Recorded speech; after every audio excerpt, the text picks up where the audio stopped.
ऐसा है, मुसलमान को केंद्र में रखकर और सीधा संविधान को ध्वस्त करना है। मेरी बात समझ रहे हैं? तो मुसलमान को क्या तुम टाइट करोगे? तुम मुसलमान वक्फ बोर्ड है ना, इतना ज़मीन भी है इनके पास, एक बिजनेस भी है। इन दलित पिछड़ों को जरा पूछो कि हिंदू के नाम पे जाते हो कूदने वहाँ पे लुकियारी भाजने, तुम्हारे पास क्या है भाई?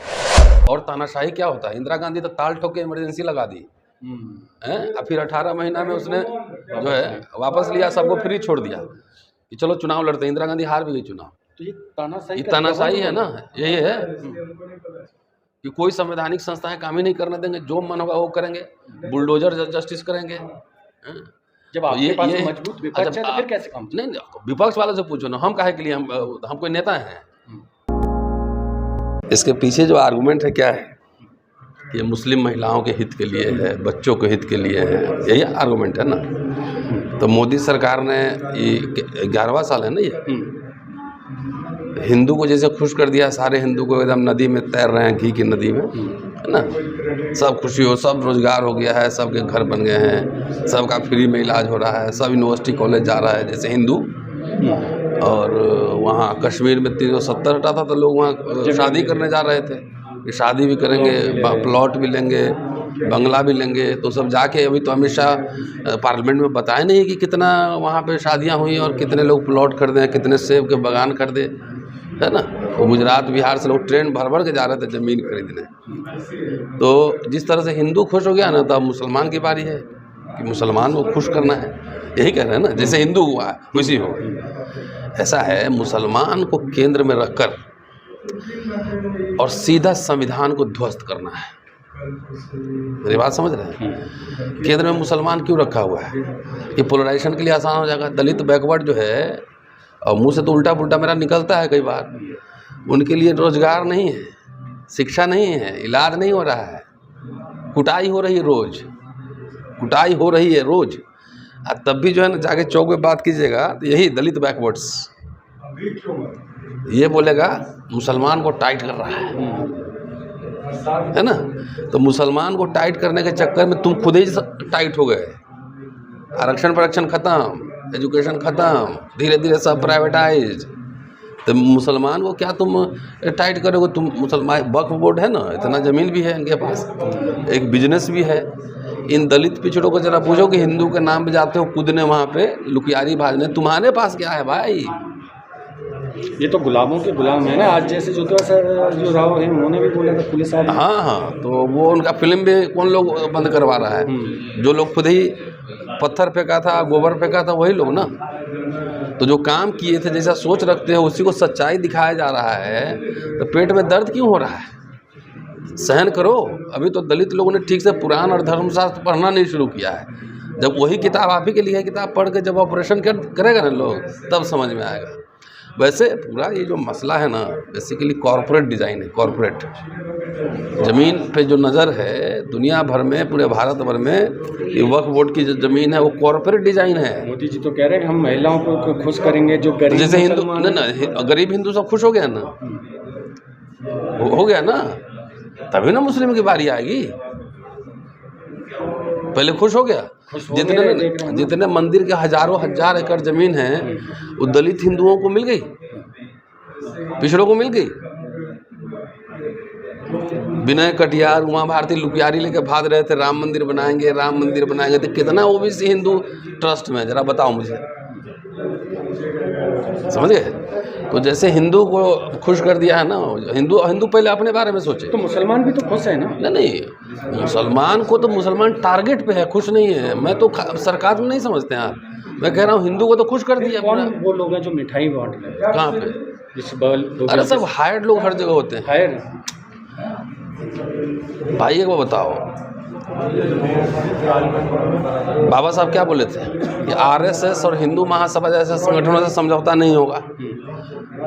बाबा साहब के नाम लेकर बहुत सारे बेशर्मी से समझौता कर रहे हैं ना। बाबा साहब का नाम लेकर उस सरकार में शामिल हो रहे हैं ना, उनके टिकट पे चुनाव लड़ रहे हैं ना, नहीं लड़ रहे हैं, समझौता कर रहे हैं ना। तो बाबा साहब को सर के बल किसने खड़ा कर दिया? दलितों ने कर दिया ना। अब जाके शेड्यूल कास्ट मैनिफेस्टो पढ़ो, घोषणा पत्र, 1951 का है। सुप्रीम कोर्ट से क्या उम्मीद रखते हैं आप इस हाई कोर्ट में मैटर है, बड़े बड़े वकील हैं, लड़ेंगे, लेकिन ये खाली ये कोर्ट का मसला नहीं है, सड़क का है। ये एकदम पॉलिटिकल मसला है। हम तो दलित जो बैकवर्ड को समझा रहे हैं कि जो तुम खुश हो रहे हो कि मियाँ को टाइट कर रहे हैं, तो पहले तुम खुद देखो तुम्हारा 27% रिजर्वेशन पूरा हुआ कि नहीं है।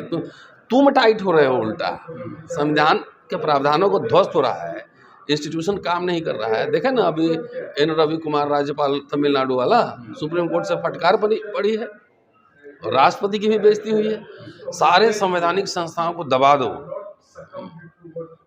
काम नहीं करने दो, यही तो हिंदू राष्ट्र का बनना है, यही तो संविधान का खत्म होना है, और क्या है। मुसलमानों को टाइट करके दलितों का क्या हो? तो दलित लोग सोचे ना, अपने नेता सब जो दलाल सब बैठा हुआ है आरएसएस बीजेपी के साथ सेटिंग करके जात के नाम पे उसको वोट ना देना, दलित सोचे उनकी नौकरियां कहाँ चलेगी। अब मिल रहा है नौकरी, पेंशन मिल रहा है, कुछ मिल रहा है, एजुकेशन मिल रहा है, लाखों लाख।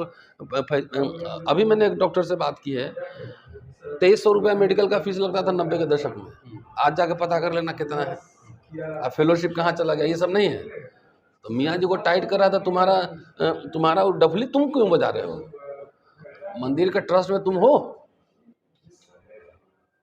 तो बेसिकली ये मुसलमानों को नहीं, असली टाइट होना है दलित और बैकवर्ड। लेकिन जो मुसलमान को रिजर्वेशन कहाँ मिला, क्या मिला, स्टेट से क्या मिला मुसलमानों को, कुछ नहीं, वो तो अपना बिजनेस करके चला रहा है। जो इसका विरोध कर रहे हैं उसका तो उनको नोटिस दे रहे, लाखों को उनको डराया जा रहा है।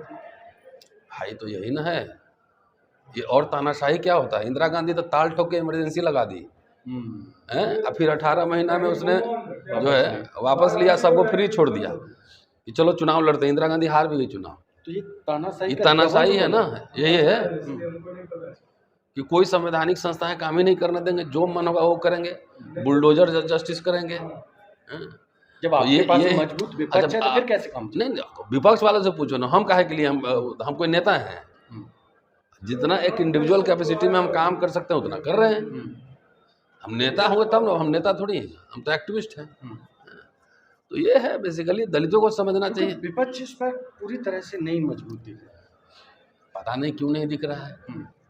अब वो तो पॉलिटिकल पार्टी के नेता बताएंगे, हम क्या बताएंगे। हम लोग का काम है अलग जगाते रहना, जागना है तो जागो, नहीं सोना है तो जाके सो जाओ, क्या करना है। तो मुसलमानों को मैं तो 15 साल बाद दलितों की स्थिति के बारे में सोच रहा हूँ। शिक्षा से ही दलित मिडिल क्लास बना था, सरकारी नौकरी से। आपके पिताजी भी सरकारी नौकरी करते होंगे। मेरे पिताजी नौकरी में किसान है, मजदूर। मान लो हमारे पिताजी नौकरी किए होंगे, है ना। आप पढ़े तो है ना कॉलेज में? ड्यू में पढ़ा। कितना पैसा फीस लगा था? ज़्यादा नहीं लगा, ठीक 400-500 लगता था। नहीं, मेरा भी 15-20 हज़ार रुपये लगता था साल, है ना। अब कितना लग रहा है? उसका डबल हो गया। तो जो शिक्षा जो है डबल कैसे हो गया भाई? गरीब भारत में मिला शिक्षा, रोजगार, पेंशन सब, तो डॉलर भी डबल हो गया ना सर। डॉलर किसका हुआ? तुम्हारा हुआ? यूट्यूब से कितना 50,000 डॉलर आ रहा है महीने का। तुम्हारा क्या हुआ? तुम्हारा तो नोट जो है ना गिरता जा रहा है, गिर गए हो। इसका आगे की रणनीति क्या हो सकती है? क्या करना चाहिए लोगों को? पकड़ी घर में बैठ जाए? नहीं, घर पे काहे बैठेगा, लड़ेगा, पॉलिटिकल लड़ाई लड़ेगा। नहीं मिल रही ना, पता नहीं, मिलेगी। इसी में आंदोलन से लीडरशिप बढ़ता है। पहले आंदोलन करोगे तब ना लीडर आएगा। वोट तो मुसलमानों का चाहिए। लेकिन इनकी हक की बात तो कोई नहीं करेगा। नहीं, लोग कर ही रहे हैं। पार्लियामेंट में डिबेट हुआ, मतलब बहुत लोगों ने हक में दिया ना, सब मुस्लिम थोड़े थे, हिंदू लोगों ने इनके हक में बोला। हिंदू भी इनकी लड़ाई लड़, CA-NR से ज़्यादा लोगों ने नहीं बोला ना। CA-NRC में खाली इस वाले सेशन में राहुल गांधी CA-NRC, तो राहुल गांधी से सवाल पूछो ना, कांग्रेस के प्रवक्ता से पूछो। अरे नहीं, अगर हम किसी भी राजनीति के दौर में चल रहे हैं, अगर तो एक आपसे हमसे बात कर रहे हैं तो हमसे बात करोगे ना, मैं अपनी जिम्मेदारी लूँगा। कोई भी व्यक्ति से हम पूछें, अब क्यों नहीं बोला तो हमसे पूछ के थोड़े क्यों नहीं बोला, हमसे पूछा तो नहीं ना। वो तो पॉलिटिकल पार्टी का अपना स्टाइल, कोई ना कोई तो बोला वहाँ पे। इमरान प्रताप गढ़ी बोला, हर इशू पर सब लीडर थोड़ी बोलता है, हर इशू पे तो नहीं बोलता है। तो अब ये भी वजह हो सकता है, अभी थोड़ी हमसे पूछ के बोला है कि हमको इस पे बोलना है, हमको नहीं बोलना है। पार्टी का अपना स्टैंड होता है कि इस इशू पे कौन कौन लोग बोलेंगे। ठीक है, चलिए, थैंक यू।